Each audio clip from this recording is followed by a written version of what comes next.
Hello, John Eisemann. Hello. Thank you for having me by your studio, Mm-hmm. which is here in Grant High School, Portland, Oregon. Yep. You are a full-time choir director here, Mm-hmm. but you also run the reason why we're talking, which is... I am the founder and artistic director of In Medio Chamber Choir here in Portland, Oregon. And this is where you do it, yeah? This is main tool world? Yeah, it definitely is. I mean, I do a lot of work at home too, but this is really kind of the brainchild because this is my office here at the school, and I have an extensive music library here.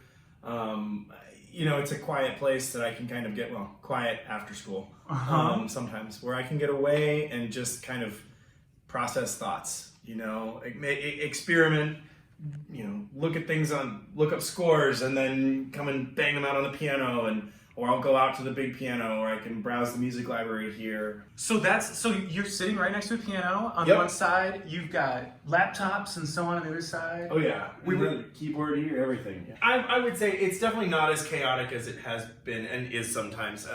I'm kind of wrapping up a big programming cycle right now, and so that's why it's not everywhere. Because when you're programming, you just have stacks and stacks of scores everywhere. Because you're about to do a show, right? You all Yeah. have on November 3rd. Yeah, correct. So in Medio, the adult choir that I direct, we have a show on November 3rd at Augustana Lutheran in Portland, Oregon, 7 p.m. It's called Written in Secret. So that concert is all about music that was written, either written in secret or contains coded language, hidden messages that had to be kept secret. And we're juxtaposing two pillars of choral music. So the first one is we're performing a mass, a Catholic mass by Renaissance composer William Byrd, who was an English composer, but he was a Catholic during the Protestant Reformation. He got away with some stuff because he was under the table composing Catholic music, which was, you could be publicly shamed, fined, tortured, executed. It was a bad time to be a Catholic in England. So that's half of the concert. And then the other half, when looking for other music to pair with it that's brave, relevant, and thoughtful, which is the mission statement of our choir, which is brave, relevant, and thoughtful music for everyone. So modern audiences, not everybody's going to connect with a Catholic mass written 400 years ago, right? Right. That's totally fine. I myself am not religiously affiliated at all, but I find the music beautiful. And when I say we, I mean my wife mostly. She helps me out with this a lot. I was about to ask. Yeah, we run the choir together. I'm the artistic director, and she's, quote, the marketing director, but she's also, like, very involved in the whole thing. Right. So we decided to really just focus on our own American story of systemic oppression, which is chattel slavery, and the slave trade and the treatment of Black people and African Americans in the United States. And so we're alongside this mass, we're presenting a whole collection of African American spirituals. And all of the tunes and the texts contain hidden meanings. They contain messages. They're all about how to escape, when to escape, what to do, what not to do. And this music is part of the fabric of America. It's the birth of American music, as it were. And like a spiritual, if you track the progression of spirituals, they are the root of everything we know, from rock and roll to jazz to hip hop to R&B to all of the pop music you hear today. It all kind of boils back down to this beautiful, just this incredible core of sound and this core human message. And we're going to be featuring Portland gospel singer Marilyn Keller. How do I come up with themes for a concert? Generally speaking, I'll find a piece of music that I find just enticing. And then I start thinking, what is this piece about? How does it connect to other themes that are common, like human themes? Really what I like to do is tell stories. I'm not a composer, but as a programmer of choral music, you're trying to take different pieces and weave them together in a tapestry. Lots of long walks with my wife and I, talking about ideas and talking about what themes kind of connect each other. And how are you capturing those ideas? Spreadsheets. I'm like, okay, here we go. I'm looking at title, duration, composer, the composer's gender, their ethnicity, the tempo of the piece, the language, the style, the voicing, and any extra notes. So I'm always trying to capture everything about the piece because all of those different attributes can be part of the story. There's obvious things you can be like, oh, well, all these composers are Italian. Or sometimes you can say, oh, this piece was written by this composer who was influenced by this composer who wrote this, and then you can create ladders of like, oh, this is the evolution of a style. Basically, we're trying to find pieces that build the narrative. What happens when you get stuck building? I get stuck a lot. Because sometimes when you're trying to tell the story, you're like, ooh, I get the connection in my brain. Oh yeah, I bet. Is anybody else gonna buy this one? When I get stuck, I doubt myself. That can be a really good process, actually, a lot. Of saying, is this actually working? Do I need to scrap it? Do I need to go back to the drawing board? Do I need to find a different way to tell this? Or am I telling the wrong story? And then also lots of research. I talk about, I like to talk about my concerts, programs, ideas with people. There are so many brilliant people in this field with so much more experience than I'd have. I'll put out a text message to other choir directors like, hey, what kind of piece goes with something like this? And see what their brain fires on. Eventually you end up with too much. And you end up with like, oh crap, I've got like 1 million pieces on here and I've got to like pare that down to 45 minutes to 50 minutes or something like that. You do all that work before, I imagine, presenting it to the people who will perform it. Totally. So then what's that like? What's the presentation to the group like? The first rehearsal is always really exciting and really scary. All of your singers show up. They're all adults, right? They all work. So everybody's like donating their time, their most valuable asset, to come and hang out with me. And then they're going to follow the music I pick at the tempos I want and in the interpretation I want in the order. I mean, they're doing everything that I want. So what about the process of like the arc of actually going through that with the folks? Sure.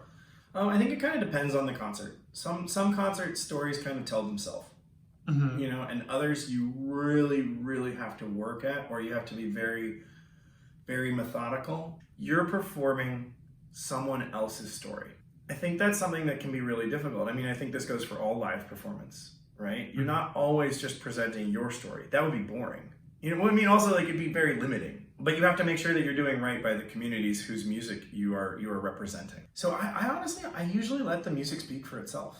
I don't choose a piece of music unless I am actually moved by the context and the story and the oral sound of it, right? If the sound of it doesn't just thrum your heartstrings, then why are you doing it? And I bring that enthusiasm to the music to show that this music is working for me.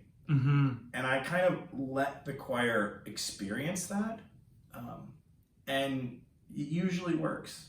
Your job of the choir director is just to kind of mold things. And the more experienced singers, the less molding you have to do.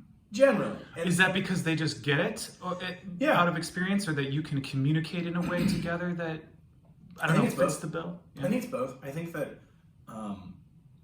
a singer who has a lot of experience with diverse repertoire will know how to do certain things just by looking at the score. My singers are very much like, I know how to read the notes on the page. I know how to do all of this perfect. But sometimes you want it to be a little less than that. Right? You want it to swing, or you want it to... Yeah, you want a little rough around the edges, right? It doesn't need to be that perfect because depending on the concert, we're always striving for what we call authentic performance practice, right? Meaning, how would this music have been presented? When it was written. When it was first premiered. But at the same time, but you can't always exactly get that. When we sing music from the late Renaissance, right, nobody's actually ever heard what that sounds like. We have ideas from writings, but we're all just kind of guessing. Oh, and the instruments are different and all sorts of things. And tuning, and what was the pitch center, and what was the weather like. They didn't have recording, so we're all kind of guessing. Many of the spirituals that we're doing, a lot of them would have started as a field holler. that's not something that we can create, or necessarily something that we can identify with and connect with. However, you can let the historical context and what we do know about those inform the presentation that you give. Mentally, I'm already like on 2 concert cycles ahead in what I'm doing here. Yeah. But then I have to be on the ground, being present and focused and working on stuff that I've already prepared. And in that regard, I am a very organic and flexible kind of live artist. Some conductors, they go through their scores meticulously and they mark out like cut beat 3 on measure 62 off, put an 8th note rest and the T on the and then blah, blah, blah, blah. Like crescendo for 2 beats on this bar. Like they give you everything meticulous ahead of time. I am the opposite of that. I have general ideas of what I want the music to sound like, but I don't ink anything, as we call it. I don't put anything in ink, like markings on the scores, until I hear the choir. And I like to play with the sound. And my singers, most of them are pretty on board with that. Some of them are like, just tell me what to do and I'll mark it in my score and I'll do it forever. And I'm like, yeah, but that's no fun. In this type of music, I'm on stage performing with it. Yeah. It's not like a director who says, I've prepared you all, and then I sit back in the house and curtains up and we just pray. Yeah. So I have a ton of responsibility on stage to do all of the things that I said I would do for my singers. Whether it's breathing in the right spot, cueing the right spot, keeping the tempo consistent. In the moment, I love concerts. I love the performing aspect. Your singers come alive and new things that you've never been able to do before come out. And then, of course, you get to remind yourself, like people get to hear this. The programming and the rehearsing and the working on my skills and working on the skills with my singers to create the thing, that's what I do for me. The discovering, the nerding out. Yeah, that part. And building the community. Really, the performance part is not the part that's for me. My role as a conductor on stage is not to perform. You're the facilitator. Exactly. Yeah. I'm there just to facilitate other people doing great things. And the attention should not be on me. It should be on the people doing the singing. It's kind of weird. It's because as a director, it's like all about you. Sometimes uncomfortably so.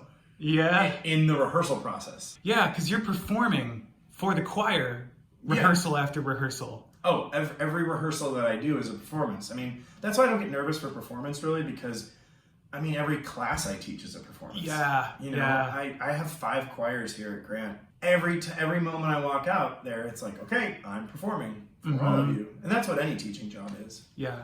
So. Thank you so much, John. Thank you. I really appreciate it. This was a lot of fun.